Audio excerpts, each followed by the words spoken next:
जहाँ आध्यात्मिकता रिफ्लेक्ट होती है। अभी हम उससे बहुत कोसों दूर हैं अभी तो। ये अलग अलग लोगों से यहाँ पे बात की, अलग अलग देशों के लोगों से जब कनेक्ट किया तो पता चला कि लोग सुकून के लिए इतनी इतनी दूर से आए हुए हैं। आज आप लोगों के अंदर जिसके अंदर भी जिज्ञासा है, ये तय है तो वो अंकुरित बीज आज नहीं तो कल, कल नहीं तो परसों, अब ये खिलेगा ही खिलेगा।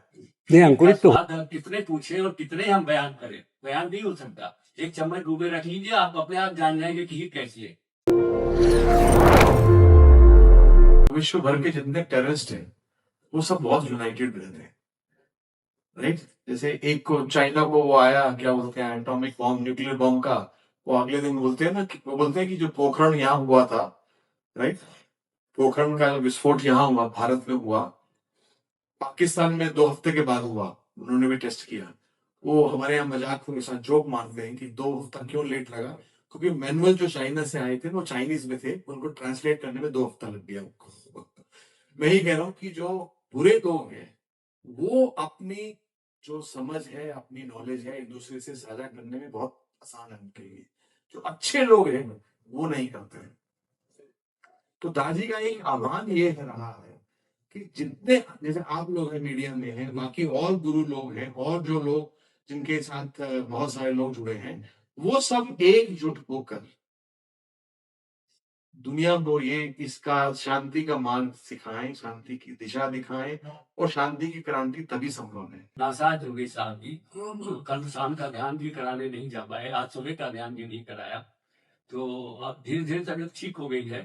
तो हम प्रयास यहाँ तो नहीं आ पाए, लेकिन हम प्रयास करेंगे कि जब आप लोग जा रहे हो तो उनके पास दर्शन करते हुए निकल जाइए, इतना तो हम कोशिश कर सकते हैं। एक बहुत पुरानी किताब बाबूजी महाराज ने लिखी थी, सत्य का उदय, पिछली बार शायद मैंने दी थी, याद है किसी को? मेरी दिव्य दृष्टि में उन 3 पेजों में वो भविष्य की घटनाएं लिखी हैं नेचर की, क्योंकि उनके लिए तो ये राजा प्रजा बड़ी छोटी चीज है नेचर की।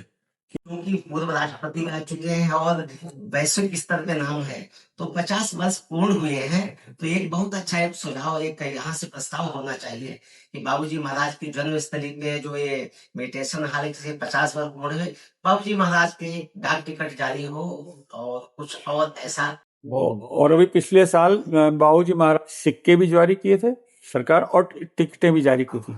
वो 50 वर्ष पूर्ण। हाँ, नहीं, सुझाव हम लेते हैं, आगे बढ़ाते हैं। हाँ, सबसे बड़ा ये है कि पूरे विश्व में इस समय युद्ध और संघर्ष की स्थिति है, तो ऐसे में जो हमारा मेडिटेशन है, साइड मार्ग पद्धति है साधना की और हार्टफुलनेस है, वो कैसे शांति ला सकती है और इस दिशा में क्या प्रयास किए जा रहे हैं। दूसरा ये है कि जो यूथ है, जो डिजिटल मीडिया है, तो एक तरीके से इतना ज्यादा अनवांटेड जो सामग्री मिलती है हमारे डिजिटल पे, तो उससे हम कैसे मन को एकाग्र करके सहज मार्ग साधना से हमारी युवा पीढ़ी है और खासकर हम सभी लोग कैसे उस दिशा में सही दिशा में जा सकते हैं। और निरंतर वीकली ट्रेनिंग्स चलेंगी, वो हमारे जो मेंबर्स हैं उनके लिए चलेंगी। और मेंबरशिप हमारे यहाँ जो है वो बिल्कुल सिंपल है, केवल 3, जैसा अभी अग्रवाल साहब ने बताया था कि 3 सिटिंग्स हम लोगों को लेनी होती हैं, 3 आधे आधे घंटे के सेशन लेने होते हैं। उन आधे घंटे के सेशन से हम लोग अभ्यासी बन जाते हैं, और हम जो भी अभ्यासियों के लिए जो भी फैसिलिटीज कहीं पर भी वर्ल्ड वाइड अवेलेबल है, उस आईडी कार्ड के तहत हम वो फैसिलिटी अवेल कर सकते हैं। और जैसा भैया ने पूछा था कि यहाँ पर क्या किस तरीके का रहेगा, तो यहाँ पर नए अभ्यासियों के लिए एक वेलकम लॉन्च हम लोगों की यहाँ पे चलेगी, ऑपरेटिव रहेगी, जिसमें नए लोग आकर के पद्धति के बारे में जान सकते हैं और 3 सीटिंग ले सकते हैं, और उसके बाद वो अभ्यासी बन सकते हैं। अभ्यासी बन के यहाँ पर संडे को सत्संग होगा और वेडनेसडे को यहाँ पे होगा, डेली सुबह शाम सत्संग होगा। इसके अलावा कुछ ट्रेनर्स अवेलेबल रहेंगे जो आपको इंडिविजुअल सेशंस कराएंगे। ये सब किस तरीके से दूर हो जाए और आप पूर्ण रूप से अंतरतम से और बाह्य रूप से किस प्रकार से आप पवित्र और निर्मल हो जाए। पवित्र तो हो ही जाएंगे, जब पूरी तरह निर्मलता आएगी तो पवित्रता तो आ ही जाएगी। तो इसका मूल उद्देश्य है कि हम जिसको हम सहज मार्ग का पालन करने को गए, जिसको हम लोग हार्टफुलनेस कहते हैं। हार्टफुलनेस और सहज मार्ग एक ही चीज है, तो उर्फी अर्थ है समझ लीजिए। तो उसमें जो इस मार्ग पे चलेगा उसका अंतरतम बाह्यतम सब निर्भर हो जाएगा, और उस निर्भरता के साथ वो डिवाइन से उसका कनेक्शन हो जाएगा, और डिवाइन से कनेक्शन होने के बाद में अंततः होते होते परम पद की जो मोक्ष का पद है, वो मोक्ष का पद उसको प्राप्त तो उसके लिए लगातार हमको प्रयास करना पड़ेगा, अभ्यास करना पड़ेगा। और इतना अभ्यास और ये हमारा मार्ग है, ये इनफिनिट मार्ग, अनंत अनंत का मार्ग है। ये कभी समाप्त नहीं होता है। जब तक ये शरीर है तब तक ये मार्ग चलता रहता है। हमको अंत तक इसका अभ्यास करना पड़ेगा। अंत तक हमको इसकी प्राणाहुति की रिसेप्शन करनी पड़ेगी और हमारा जीवन का जो परम लक्ष्य है वो परम लक्ष्य को प्राप्त होगा। तो ये सहज मार्ग की आदि अवस्था है और ये सहज मार्ग का उच्चतम लक्ष्य है। तब है और मैं मानता ब्राह्म पत्रकार हूँ शाहजहांपुर में। तो ऐसा जर्नलिस्ट बात नहीं करेंगे, क्योंकि जब पत्रकार की बात आती है तो मन में बहुत सारे सवाल भी आते हैं।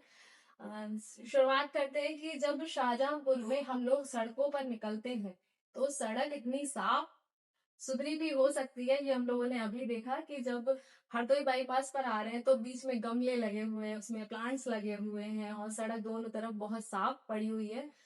तो अब समझ में आ रहा है कि हाँ, ऐसे सड़क हो सकती है, लेकिन कुछ ही समय के लिए रहेगी। ये भी हमारे लिए बहुत ही एक सोचने वाली बात है। दूसरा, जब आश्रम में आए, जैसे पहले जब मैं असिस्टेंट प्रोफेसर थी जीएफ कॉलेज में, उस समय इंटर्नशिप के लिए बच्चों को यहाँ पर लेकर आए थे, लगभग 6-7 साल पहले। बस उस दिन आए और उसके बाद दोबारा नहीं आए। मेडिटेशन के लिए हम लोग बाहर के आश्रमों में तलाश रहे थे कि मेडिटेशन कैसे होगा। जैसे मेरी सर से बात हुई थी कि मुझे मेडिटेशन करना है, मुझे कुछ ज्वाइन करना है, नहीं हो पाया। लेकिन शहर में भी ऐसा कुछ आश्रम है और यहाँ पर मेडिटेशन होता है, सुकून है, शांति है, ये अभी पता चला। तो ये मेरे लिए एक बहुत अच्छी बात है कि आगे मैं इस आश्रम से जुड़ सकती हूँ। दूसरा, ये अलग अलग लोगों से यहाँ पे बात की, अलग अलग देशों के लोगों से जब कनेक्ट किया तो पता चला कि लोग सुकून के लिए इतनी इतनी दूर से आए हुए हैं। तो हम लोग सिर्फ शांति के लिए भटक रहे हैं, बाकी सब कुछ हम लोगों के पास है। हम लोगों के पास नहीं होगा तो हम कमा लेंगे, बस एक शांति है जो कहीं ना कहीं लोग ढूंढ रहे हैं। लेकिन इस आश्रम में आगे पता चला कि हाँ, हम लोग शांति अतीत कर सकते हैं। एक तो साधारण ध्यान होता है जो आके बैठता है, अपने मन से अपने प्रयास से हृदय पे ध्यान करता है। जब उनके साथ प्राणाहुति का सम्मिलन हो जाता है तो वो ध्यान बहुत अच्छी तरीके से, बहुत ढंग से होने लगता है और फिर आपके हृदय के अंदर की सफाई, निर्मलता ये स्वतः आने लगती है। तो इसको आप कहिए 3 दिन तक, इसके बाद ध्यान देंगे। और शांति का जो प्रैक्टिकल अनुभव है वो तो बयान करने से, शब्दों के द्वारा नहीं बताया जा सकता है, उसका स्वयं अनुभव करके ही बताया जा सकता है। अभी एक दिन नरेंद्र जी आए थे तो मुझसे पूछ रहे थे तो इसकी विलक्षणता पूछ रहे थे कि सहज मार्ग की विलक्षणता क्या है। तो सारी विलक्षणताओं को बयान करने के बाद मैंने उनसे कहा कि भाई देखो, ये विलक्षणताएं जो भी है वो सब शब्दों में ही है, लेकिन इनका अगर स्वाद चखना है तो आपको प्रैक्टिकल करना पड़ेगा, तभी इस विलक्षणता का अनुभव होगा। प्राणाहुति की विलक्षणता का अनुभव तभी होगा जो आप उसको स्वयं अनुभव करेंगे। और इसी क्रम में मैं बात मेरे अचानक मुझसे निकल गई थी कि भाई देखो, test of pudding lies in eating. खीर का स्वाद हम कितने पूछे और कितने हम बयान करें, बयान नहीं हो सकता। एक चम्मच डूबे रख लीजिए, आप अपने आप जान जाएंगे कि खीर कैसी है। तो एक बार 3 सीटिंग ले लीजिए, आपको स्वयं पता चल जाएगा ये शायद मार्ग कैसा है, इसकी विलक्षणता क्या है, इससे लाभ क्या है और इस जीवन में और पर जीवन में कैसे कैसे आप इसे लाभ करा सकते। तो मेरा पहला निवेदन कॉन्फ्रेंस शुरू करने से पहले यही है कि आप सब लोग इसमें 3 सीटिंग लेकर के और इसकी शांति का, इसकी विलक्षणता का, पवित्रता का, प्योरता का, कसम चीज का आप स्वयं अनुभव करें। हमें बताने की जरूरत है, बताने से कोई बयान कर ही नहीं सकता जब तक आप अनुभव न करें। तो test of pudding lies in eating. तो आपको पुडिंग लेना है तो खाना भी लेना है। लेकिन अब आगे क्या होने वाला है, इसमें आगे शाहजहांपुर में क्या करें? थोड़ी जल्दी समारोह होगा, आगे इसकी योजनाएं क्या है? पूज्यदास जी महाराज का ये निर्देश निश्चित रूप से हुआ करेंगे। उसका मकसद ये है कि इस क्षेत्र में या और जो आसपास के लोग हैं, हर आदमी जैसे काना नहीं जा सकता, और यहाँ हुआ। और आप लोगों का इतना बड़ा रोल रहा है इन 10 दिनों में, प्रिंट मीडिया का भी इतना बड़ा रोल रहा है, हम आपको बता नहीं सकते। जैसे मेरे फूफा जी हैं यहाँ आरजे फ्लोर मिल वाले, कभी नहीं आते। कल शाम को उनकी बहू, बेटियां, बहन, चाचा, ताऊ, बच्चे सब थे। तो आप लोगों की कवरेज की वजह से उन लोगों में भी एक जिज्ञासा आ रही है, जो हमारे मिशन का मकसद है कि हम इसकी खुशबू को कैसे स्प्रेड करें कि हमारी जितनी व्यवस्था है उससे ज्यादा लोग आ रहे हैं। ये जो लास्ट बैच कल से शुरू होगा, हम बता नहीं सकते कि इतने लोग आ रहे हैं, उसके बाद भी होते रहेंगे। और होली के बाद मैं आप सबको सपरिवार कभी एक बार आइए, मैंने पिछली बार भी निवेदन किया था, सब लोग फैमिली के साथ आइए और ये मान के चलिए हम यहाँ बैठ के अध्यात्म के बारे में बात करेंगे, खाना भी खाएंगे, सब कुछ करेंगे और जो समझ में आए उसको करिए, कोई नुकसान नहीं है। आज आप लोगों के अंदर जिसके अंदर भी जिज्ञासा है, ये तय है तो वो अंकुरित बीज आज नहीं तो कल नहीं तो परसों, अब ये खिलेगा ही खिलेगा। नहीं, अंकुरित तो हो चुका है, अब खिलना बाकी है। और निसंकोच पत्रकार वार्ता की जगह निसंकोच पूछिए, क्योंकि हम लोगों को कोई माइंड मेकअप नहीं करना है कि इसका क्या जवाब देना है। जो दिल में है वही दिमाग में है। ये लोग अधिकतर सब सच के साथ ही है भाई, एक एक ईंट ईमानदारी की है। तो हम उद्योग से योग नहीं आए, योग ने हमें यहाँ उद्योग लगा दिए, ये गुरु कृपा ने लगा दिया, पहली चीज। दूसरी चीज, जिस हाल में आप बैठे हुए हैं, ये बाबूजी महाराज के टाइम में बाबूजी महाराज ने बनवाया था मेडिटेशन हाल, जिसमें 400-500 लोग आप होते हैं मुश्किल से। आज वही कान्हा आश्रम में दुनिया का सबसे बड़ा मेडिटेशन हाल बना। हमें ये नहीं मालूम कि मेडिटेशन हॉल इतना बड़ा क्यों बना है, अब वो भी छोटा पड़ जाएगा। श्री रामचंद्र मिशन हेल्पफुलनेस का आप पूरे हिंदुस्तानी दुनिया में कोई पेड विज्ञापन नहीं देखोगे अखबार में।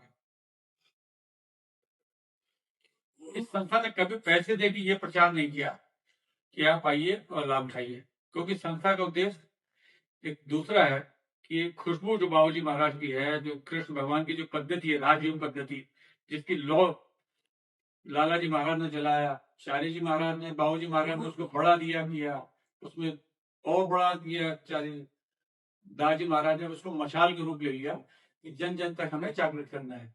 तो हमारी संस्था में एक तो पैसे देके इसलिए नहीं बुलाते कि हमारा कोई उद्देश्य को दूसरा नहीं। मैंने उस दिन प्रेस कॉन्फ्रेंस में कहा था, आज फिर कह रहा हूँ, होली के बाद जितने भाई चले कहना एक बार चलिए, वहां सिर्फ एक चीज दिखाएंगे, वहां 1400 एकड़ का आश्रम है, वहां क्या सादगी है। सारे प्रधानमंत्री आ चुके, राष्ट्रपति जी आ चुके, राधा कृष्णन जी आ चुके, धनखड़ जी आ चुके, मोहन भागवत जी 3-3 दिन रहते हैं, कौन नहीं आता। लेकिन एक भी तस्वीर पूरे कैंपस में नहीं है, ना दादी के घर में, ना ड्राइंग रूम में, ना किसी बुक स्टॉल में, ताकि हम लोग कहा ताकि प्रधानमंत्री जी को, राष्ट्रपति जी, भागवत जी के 4-6 फोटो लगा सकते, बोले जहां रोशनी होगी पतंगा अपने आप आएगा, जानते हैं। एक फोटो नहीं, प्रभाव डालने के लिए। मतलब आज दुनिया में मानव स्वभाव में, मतलब मैं भी हूँ, कहीं मुख्यमंत्री प्रधानमंत्री से मिल जाता हूँ तो साला सोचता हूँ 100-200 जगह व्हाट्सएप डाल दो, थोड़ी मेरा सोशल इमेज बन जाए, कुछ भी हो, ये एक मानवीय स्वभाव है। लेकिन स्वभाव का उच्चीकरण देखिए, उच्चीकरण मतलब जहाँ आध्यात्मिकता रिफ्लेक्ट होती है। अभी हम उससे बहुत कोसों दूर हैं अभी। तो ये लोग अधिकतर सब सच के साथ ही है भाई, एक एक ईंट ईमानदारी की है। तो हम उद्योग से योग नहीं आए, योग ने हमें यहाँ उद्योग लगा दिए, गुरु कृपा ने लगा दिया, पहली चीज। दूसरी चीज, जिस हाल में आप बैठे हुए हैं, ये बाबूजी महाराज के टाइम में बाबूजी महाराज ने बनवाया था मेडिटेशन हाल, जिसमें 400-500 लोग आप होते हैं मुश्किल से। आज वही कान्हा आश्रम में दुनिया का सबसे बड़ा मेडिटेशन हॉल बना। हमें ये नहीं मालूम कि मेडिटेशन हॉल इतना बड़ा क्यों बना है, अब वो भी छोटा पड़ जाएगा। श्री रामचंद्र मिशन हेल्पफुलनेस का आप पूरे हिंदुस्तानी दुनिया में कोई पेड विज्ञापन नहीं देखोगे अखबार में। इस संस्था ने कभी पैसे दे के ये प्रचार नहीं किया कि आप आइए और लाभ उठाइए, क्योंकि संस्था का उद्देश्य एक दूसरा है कि खुशबू जो बाबूजी महाराज की है, जो कृष्ण भगवान की जो पद्धति है, राजयोग पद्धति, जिसकी लौ लाला जी महाराज ने जलाया, चारी जी महाराज ने, बाबूजी महाराज ने उसको बड़ा किया, उसमें और बड़ा किया, चारी दाजी महाराज ने उसको मशाल के रूप ले लिया कि जन जन तक हमें जागृत करना है। तो हमारी संस्था में एक तो पैसे देके इसलिए नहीं बुलाते कि हमारा कोई उद्देश्य को दूसरा नहीं। मैंने उस दिन प्रेस कॉन्फ्रेंस में कहा था, आज फिर कह रहा हूँ, होली के बाद जितने भाई चले कहना एक बार चलिए, वहां सिर्फ एक चीज दिखाएंगे, वहां 1400 एकड़ का आश्रम है, वहां क्या सादगी है। सारे प्रधानमंत्री आ चुके, राष्ट्रपति जी आ चुके, राधा कृष्णन जी आ चुके, धनखड़ जी आ चुके, मोहन भागवत जी 3-3 दिन रहते हैं, कौन नहीं आता। लेकिन एक भी तस्वीर पूरे कैंपस में नहीं है, ना दादी के घर में, ना ड्राइंग रूम में, ना किसी बुक स्टॉल में, ताकि हम लोग कहा ताकि प्रधानमंत्री जी को, राष्ट्रपति जी, भागवत जी के 4-6 फोटो लगा सकते, बोले जहां रोशनी होगी पतंगा अपने आप आएगा, जानते हैं। एक फोटो नहीं, प्रभाव डालने के लिए। मतलब आज दुनिया में मानव स्वभाव में, मतलब मैं भी हूँ, कहीं मुख्यमंत्री प्रधानमंत्री से मिल जाता हूँ तो साला सोचता हूँ 100-200 जगह व्हाट्सएप डाल दूँ, थोड़ी मेरा सोशल इमेज बन जाए, कुछ भी हो, ये एक मानवीय स्वभाव है। बहुत यूनाइटेड रहते हैं, राइट? जैसे एक को चाइना को वो आया, क्या बोलते हैं, एटॉमिक बॉम्ब, न्यूक्लियर बॉम्ब का, वो अगले दिन बोलते हैं ना कि वो बोलते हैं कि जो पोखरण यहाँ हुआ था, राइट, पोखरण का जो विस्फोट यहाँ हुआ, भारत में हुआ, पाकिस्तान में 2 हफ्ते के बाद हुआ, उन्होंने भी टेस्ट किया। वो हमारे यहाँ मजाक के साथ जोक मारते हैं कि 2 हफ्ता क्यों लेट लगा, क्योंकि मैनुअल जो चाइना से आए थे ना, वो चाइनीज में थे, उनको ट्रांसलेट करने में 2 हफ्ता लग गया उनको। मैं ये कह रहा हूँ कि जो बुरे लोग हैं वो अपनी जो समझ है, अपनी नॉलेज है, एक दूसरे से साझा करने में बहुत आसान है उनके लिए। जो अच्छे लोग हैं वो नहीं करते। तो दाजी का एक आह्वान ये है रहा है कि जितने, जैसे आप लोग हैं, मीडिया में हैं, बाकी और गुरु बहुत सारे लोग जुड़े हैं, वो सब एकजुट होकर दुनिया को ये इसका शांति का मार्ग सिखाएं, शांति की दिशा दिखाएं, और शांति की क्रांति तभी संभव है। जब मैंने आपको बताया, दाजी ने हम सबको प्रोत्साहित किया कि चलिए विश्व रिकॉर्ड करते हैं, वो इसीलिए किया ताकि लोगों को पता रहे, ज्यादा से ज्यादा लोग, पहली बार इसमें इन्होंने जैसे कहा 3 करोड़ लोग साथ में जुड़ पाए। उसके पहले हम लोगों ने किया ही नहीं था। हम लोग जो ध्यान करने वाले लोग हैं वो बोलते हैं हम घर में बैठ के ध्यान करेंगे, हम उसी में शांति, हमको शांति मिलेगी ना बहुत। पर दूसरों से साझा करने की जिम्मेदारी जो है वो दाजी जैसे लोग ही हम सबको दे सकते हैं, और आप सब लोग हमारे साथ मिले तो ये मैसेज और ज्यादा लोगों तक पहुंच सकता है। क्योंकि आपकी देखिए रीच बहुत ज्यादा है, राइट? आपके अखबार हैं, आपकी जो मैसेज है वो घर घर जाता है, सिंपल शब्दों में लोग समझ सकते हैं। तो ये जिम्मेदारी एक तरीके से जैसे दाजी हमको दी कि आप शेयर करिए, हम आपको दे रहे हैं कि आप आगे जाके लोगों तक शेयर करिए, उसी से संभव है। उसका अनुग्रहित है, बहुत ही बहुत धन्यवाद आपको देते हैं। और मैं जब भी यहाँ आऊँगा तो आप लोगों को आमंत्रण जरूर करता रहूँगा। और जो पिछली प्रेस कॉन्फ्रेंस हमने 2006 में की थी यहाँ, और उस कॉन्फ्रेंस के बाद जो बहुत ही अद्भुत और विचित्र और सहयोगकारी जो आप लोगों ने हम लोगों को उस समय मदद की थी, उसके प्रति उस समय तो हमने धन्यवाद, बहुत बहुत धन्यवाद, आपको हार्दिक धन्यवाद प्रस्तुत किया था। और मैं पुनः उस घटना को याद करते हुए और जिस प्रकार से आप लोगों ने सहयोग और मदद हमारी की थी, उसके लिए हम आज पुनः भी उसके लिए धन्यवाद देते हैं और अपने अनुग्रहित रहते हैं इसके लिए।